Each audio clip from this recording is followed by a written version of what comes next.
Hello all, Alison here. Welcome back to Words and Pictures for some more tag time. I have just recently released these stamps. If you're watching in early November 2025, you'll know it's just a couple of weeks ago. So I'm still enjoying exploring with these, and I just want to do some quick ink blending, splattering, just enjoy myself a little bit with these stamps.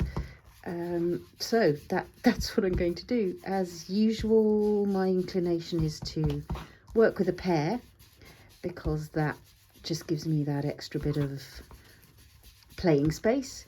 It allows me to indulge myself in my repetition and variation, so things that are similar, things that change from tag to tag, whether that's positioning or colours slightly. So I'm just starting with a bit of pumice stone inking, using a blending tool, Tim Holtz blending tool, and there's a whole video with things about blending on inks and oxides, which I will link to if you're interested in that. So I'm not going to talk about the science of this very much. Also, Tim himself is just the best source for that. If you head to his website, there are demos galore of using the incredible Distres products. I like to start with pumice stone because it gives me that look of vintage paper, and as you can see, I'm coming from the edge of the tag and blending onto it, which gives me a fairly subtle smoky kind of look. I might build a bit of depth with that with a bit of frayed burlap. I don't swap out completely my sponges. I mean, I do have sponges for each colour, excuse me, but when I'm doing a blending process like this, I tend to just have a sponge, one that's going to do the greys, one that's going to do the browns, one that'll do the blues, and so on and so forth. And I'm happy because I'm blending the colours together anyway. So this is just putting on a bit of frayed burlap, which has got a little bit more depth than the pumice stone, so it's building those layers of colour with a bit more speed. This stripe here is built into the tag itself.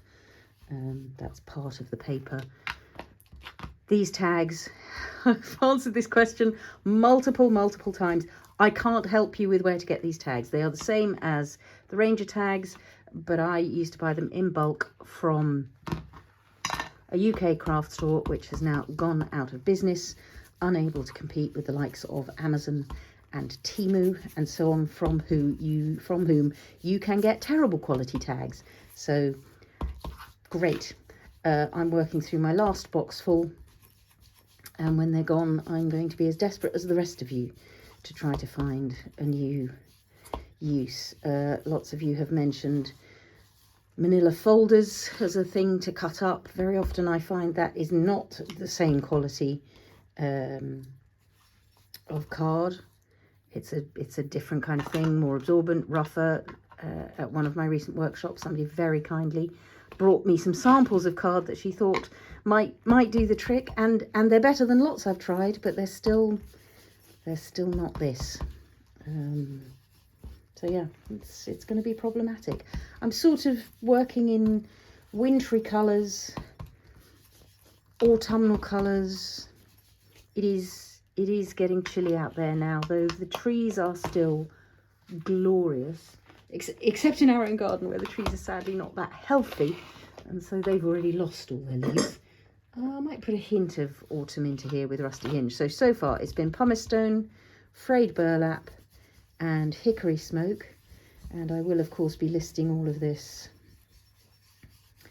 You'll notice there are marks appearing there because yeah, shouldn't have used that sponge probably, but it'll be possible to sort of blend those out a little bit, and B, it's fine because in the long run there's going to be lots of stuff covering this surface and you're not going to notice that little bit of texture. It'll just be extra texture.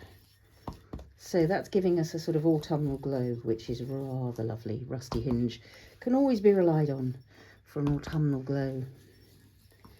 But I'm thinking I might want a little bit of sort of bronziness, or a little bit of that sense of autumn sky, maybe some stormy sky. I do love stormy sky as a grey blue. It's a beauty to me.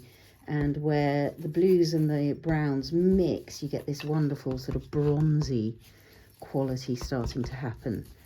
So that's always been something that I've loved about using shades of blue and brown, that you get this subliminal bronze creeping in when the two of them work together. And you'll notice I haven't gone all the way to the centre of either tag, because that just gives a sort of sense of light emanating from somewhere. That's good. And again, I've got a bit of a crease going on one of these, really not troubled by that. Wondering about just a little touch of Uncharted Mariner, just to bring some depth in, or maybe I'll go Walnut stain first, bring that up from the bottom. But you can see this is a gradual process. This is building layers of colour, taking a look, seeing what it is I want to do. I definitely want some more depth around here, because I'm going to have sort of hedgerow things coming up from the bottom. If I really want to hit the darks, then what I can do is put in a touch of the magnificent Scorched Timber, which is the darkest of dark browns, the coolest, darkest. Still applied with a blending brush, it's still going to have some subtlety to it.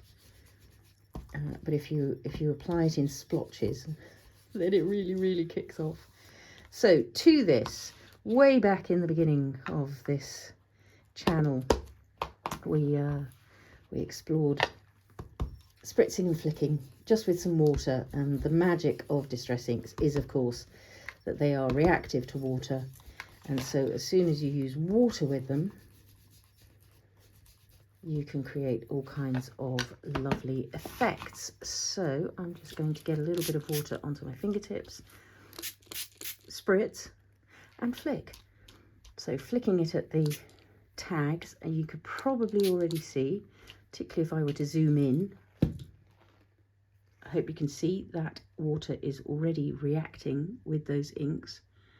The pigment is being moved around by the presence of the water. Look at the droplets there. If I want to intensify that effect, I can go in with a piece of paper towel or a cloth.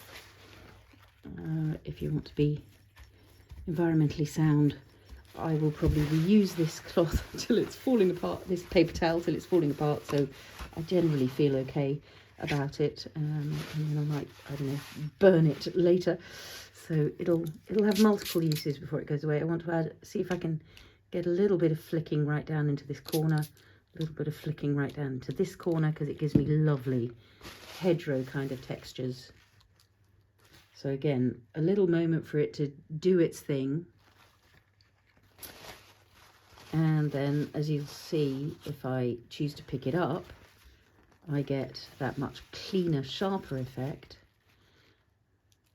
And then the other thing you can do is to spritz on or flick on a little bit of ink.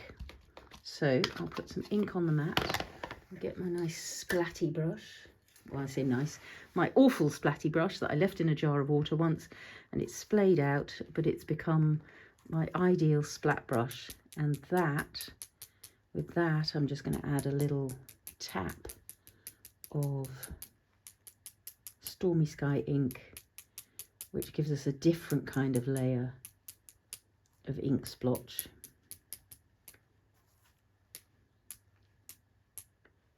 So with extreme simplicity, we've created a couple of really beautiful, layered, complex backgrounds in a matter of minutes.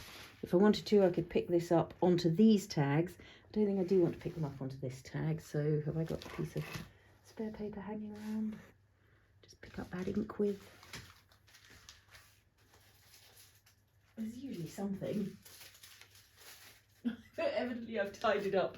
Okay, too bad. It's going. Right, and those I don't really want to pick up because I want that blue tone to stay put. So I'm going to give these a little blast with the heat dryer. And as you can see, those dry with a hint of colour in them. There's one that's not quite dry in the middle there, but close enough. So you get a difference. So far I've been working only with translucent inks. I might want to put in just a touch of oxide because that gives me a lovely chalkiness, and I think I might go with frayed burlap.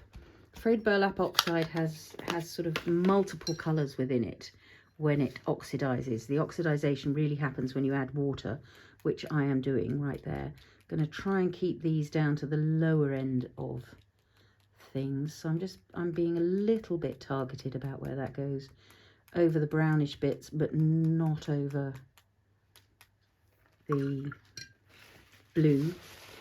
And then I might just add also, see, it's a shame now that I didn't go and find another tag because I could have mocked that up onto the tag 2 and then we'd be away. And pumice stone oxide, so the chalky oxides, is a beautiful pale colour which I think will just give us something quite interesting in here, just a lighter splat. Almost certainly there'll be some white splattering to be done before the end of play, but I'm just quite interested in the layers of colour and splotch. It gets you texture, it gets you detail, it gets you real delight, allowing the complexity of these backgrounds to build up. And then the stamping is really going to be, it's going to be the simplest part of things. I might give that another quick blast with the heat gun, but there are quite interesting sort of things going on in there.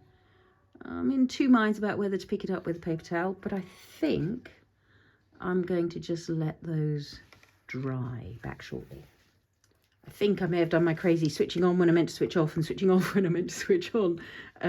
If that's the case, I'm just going to fill you in on what's here. Water spritz droplets, then some droplets of Stormy Sky Distress ink, then some droplets of frayed burlap and pumice stone distress oxide. And for the most part I dried those with a heat tool. I did dab up just a little bit at the very end to just pick up some of those, but those were splatted on with the brush. I won't know now until I look at what I've got on my camera, what I have, what I've filmed and where I've filmed clearing up in between. We'll find out. So here's one reason I love working with two. Look at what happens if that glow is across the middle. Look at what happens if that glow goes to the edges. You've got two different kind of scenes going on, which always thrills me. So let's now take a little bit of stamping time. I, as you know, am deeply enamoured of umbelliferous flowers, umbels, the delight of those, and these new ones are the Twisted Umbels. Really windswept, really kind of yeah, wild and twisty and gnarly, so that they can definitely be part of a summer meadow, but I think they're also really good as a kind of autumnal seed heads, just those wonderful structures you start to see in the fields around this time of year, left over from before. I can absolutely stamp these in distress ink, and I might do a sort of background distress ink one, but I want first of all to establish them in the foreground, I think, and I think I'm going to do that with Coffee Archival. So I'm going to stick to this sort of sense of autumnal colours, the hedgerow. In fact, what I might do, yeah, no, I'll stick to what I was thinking, which is to just put one stamping like so. This is a really detailed stamp, so it's worth just making sure you get pressure around each of those tiny little areas. If I want that a bit stronger, which I think maybe I do, I might very quickly whack some primary bark embossing powder over it. I just really want a foreground and a background in these tags.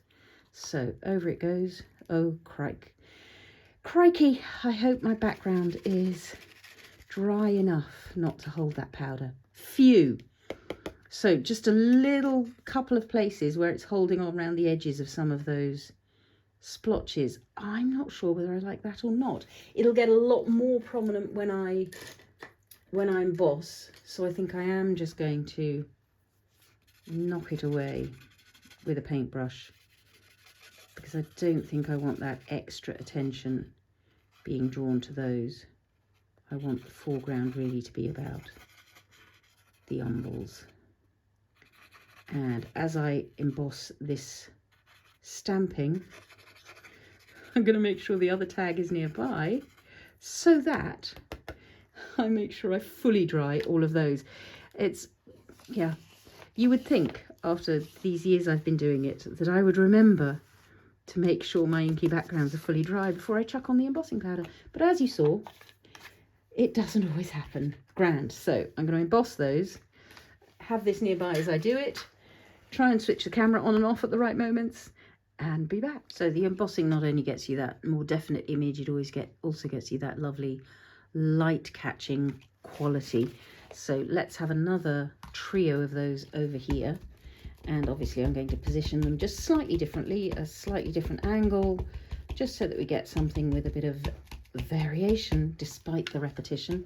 It's worth an extra little dab right in the center of those flowers, just to make sure you're getting them. So they were slightly going that way on that one, so I think I'll go slightly that way on this one. I think I'll keep them at approximately the same height though, because this really is going to be a tag pair. There's no getting away from it. There we go. Nice and firmly. I mean, it is also lovely in that pale version. There's nothing wrong with that. But as I say, because I want to build up a bit more going on in the background, I am going to give this a little touch of the embossing powder.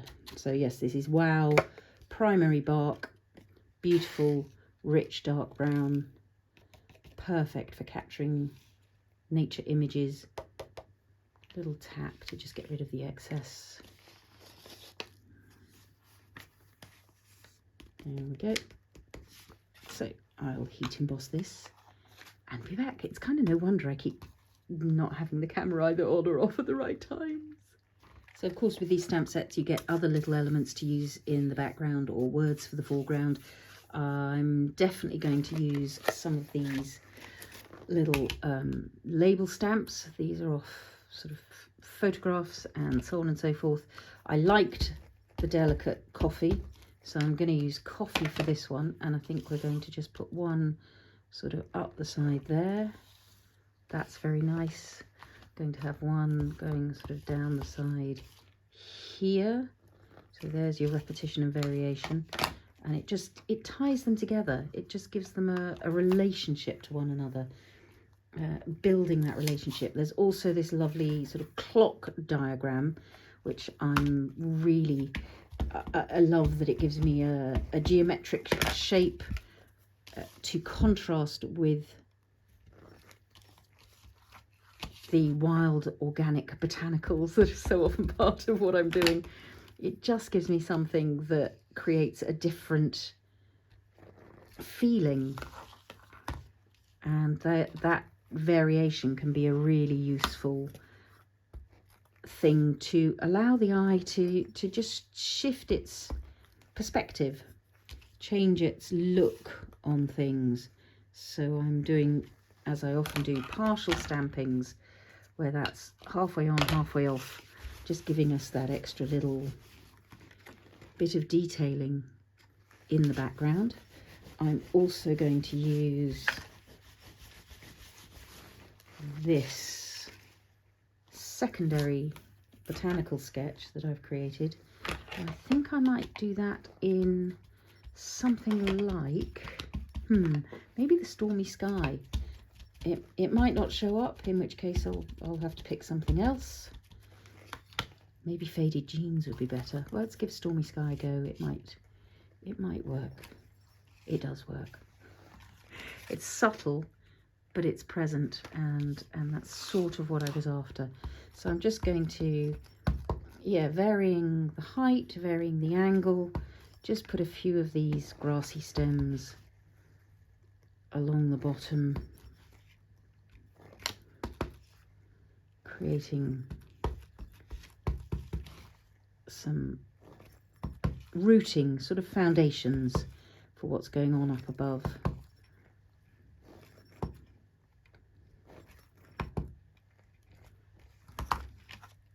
Just a little touch of that does the soul good. And we need plenty of that. As I say, sort of almost subliminal, but doing a job of just kind of drawing the weight of the tag downwards. They're almost done, I think. Almost done. What do I want in the way of words?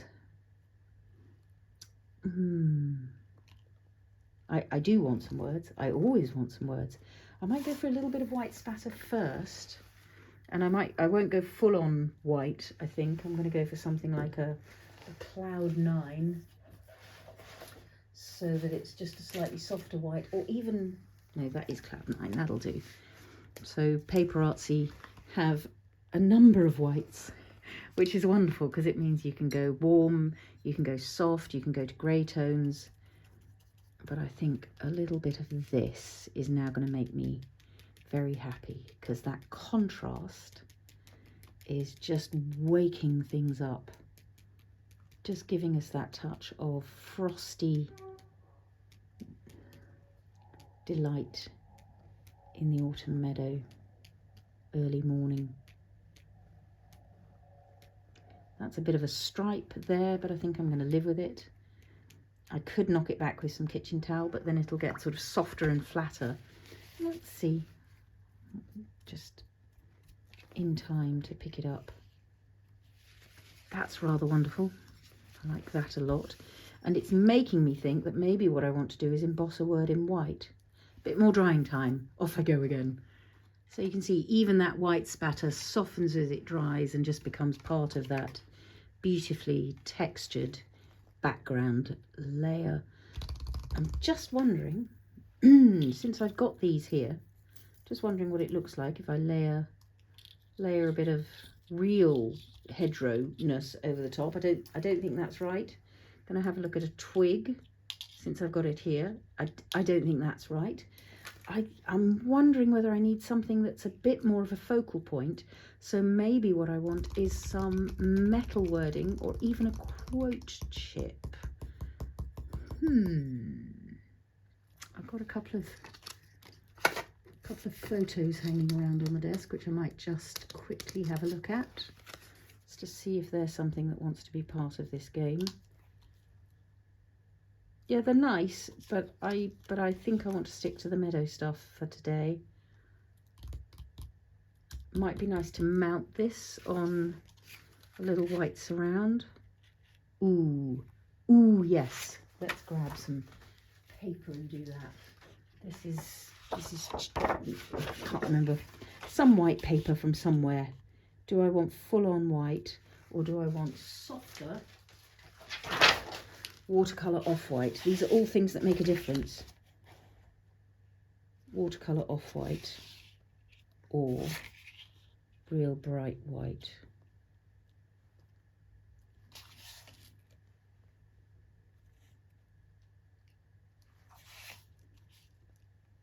As I'm looking at that, it's making me want more blue, which of course is going to have to happen before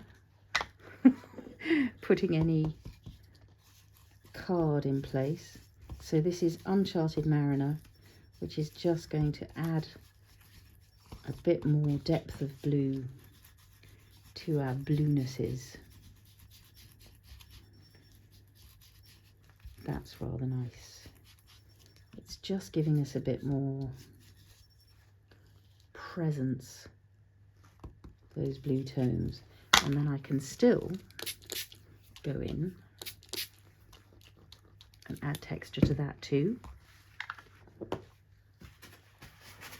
Let's pull that up so that it still becomes part of all those textures that are going on underneath. I'm going to have a look at a quote chip, I think.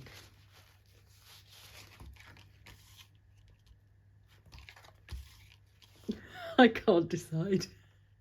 It might be the quote chips, but having had a little taste of that Uncharted Mariner, so I'm thinking I maybe want a bit more of that going on. So here's Uncharted Mariner Oxide. which I think I'm going to do another little bit of splattering with. Just get some of it off. It's a really beautiful blue, and it's again just building up the contrast. The orange and blues that are going on now are really quite tasty. They are opposite each other on the colour circle, of course, so that contrast is a thing which science enjoys. Don't want that one right over the flower there, so I'm just going to pick that up. So again, you can hopefully just see that those colourful splats are just giving us something really rather lovely in amongst the textures.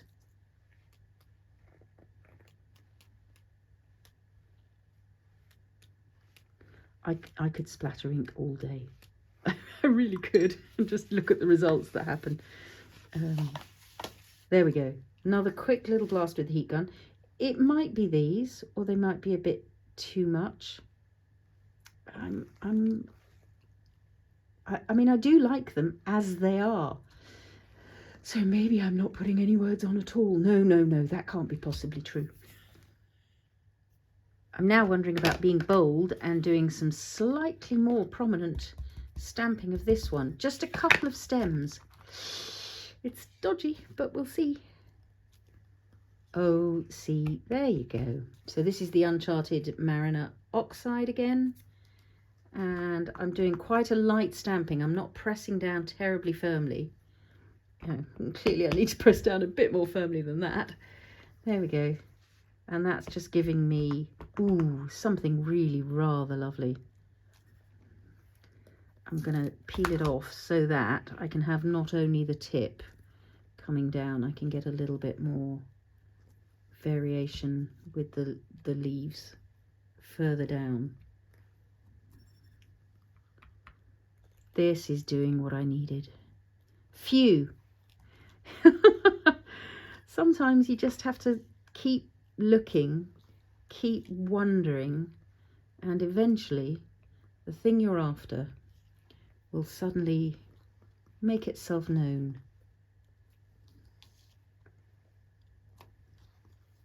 Yeah, that's magic. And now I can't put any words down at the bottom here because I'm really enjoying these layers of blue flower down at the bottom. So any words I put on now are going to have to be very subtle. So that's definitely ruled out anything like that, I think, because that's just not doing good things to my eye. I wonder what happens if I do a little spritz of this and do a, oh, oops. Right, well, I just lost most of that on. Yes, look. So I've now got a wet oxide stamping of that same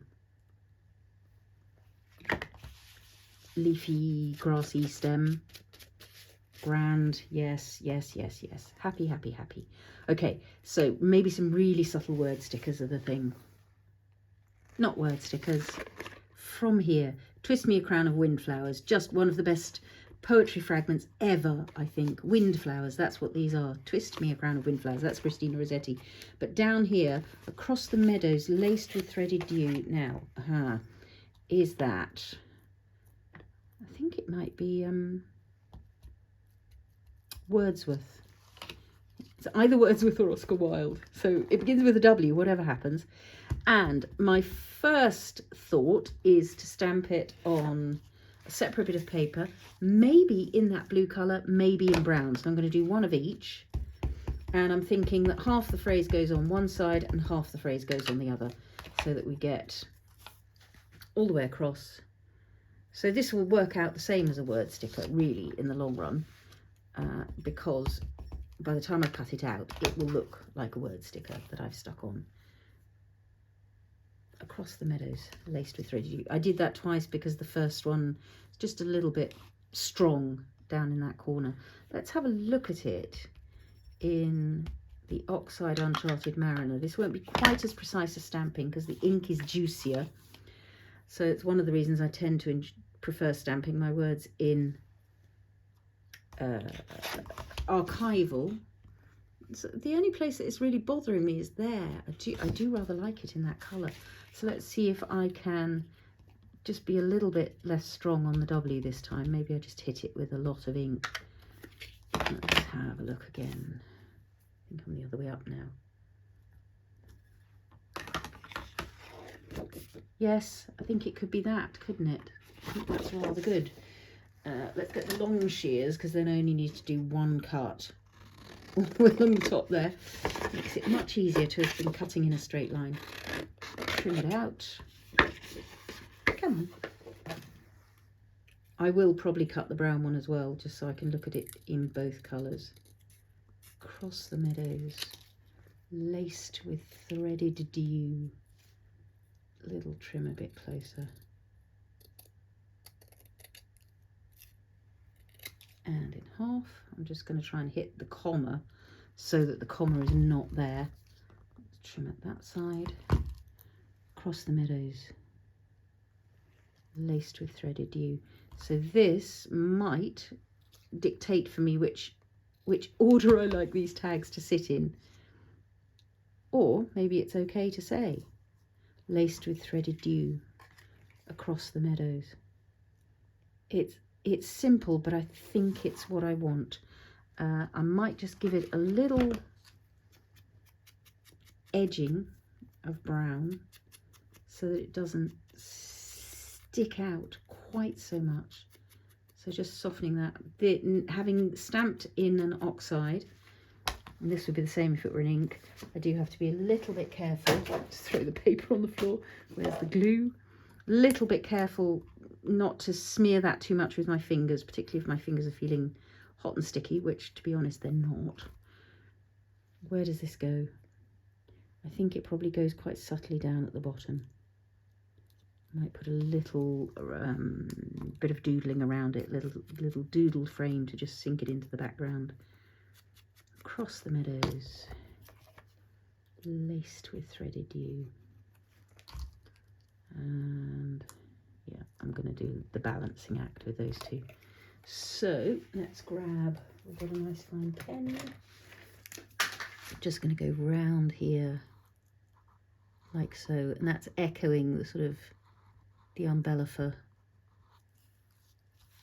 I'm now looking at the camera every 3 minutes thinking, did I switch it on or did I switch it off? Did I do the thing I meant to do?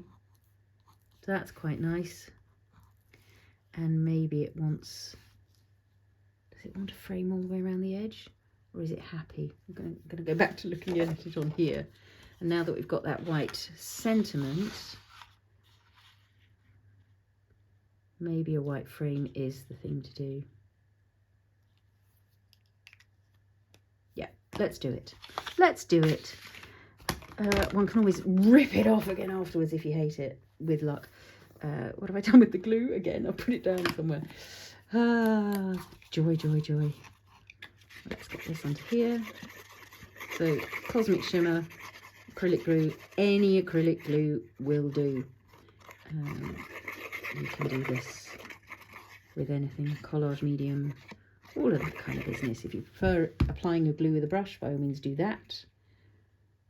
Not a problem. Always nice to use the corner, because then you're saving yourself 2 edges of cutting. So I only have to go up one side and across the top. Again, the long shear is a gift in terms of making that simpler. A little bit too much at the bottom, pity, have to cut it anyway. Can't be helped. There we go. Yes, I think that does help. I think it helps with the frostiness. I think it helps with the balance of colours. I think it helps draw the eye in to the meadow laced with dew.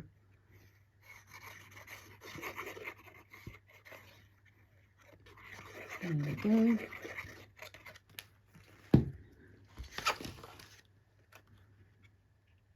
Down into the corner again. As I say, this is just sketchbook paper. And it wasn't great sketchbook paper either. It doesn't like wet media, so for me it has to be at least capable of taking a little bit of wet media, even if I am using it for sketching. There we go. Oh, and there. And then for my twine, I usually, rather than get the whole punch out, I usually just do that, to be honest. I know it's not the most elegant, but I'm quite fond of that little bit of texture. Let's have a look at those and see what's going on. I think a little bit of twine and we're done. Maybe one last little bit of white spatter. I will, of course, be back for a close-up when these have got their twine and all of that is ready to go. If you've enjoyed today, please do give me a thumbs up, leave me comments, questions. I will, as always, try to leave as much relevant detail in the description below. So take a look there, and then if I've missed things out, by all means, drop me a question in the comments. Thank you, as always, for your company on this creative journey. It wouldn't be the same without you. Hang around for the close-up, and happy crafting all.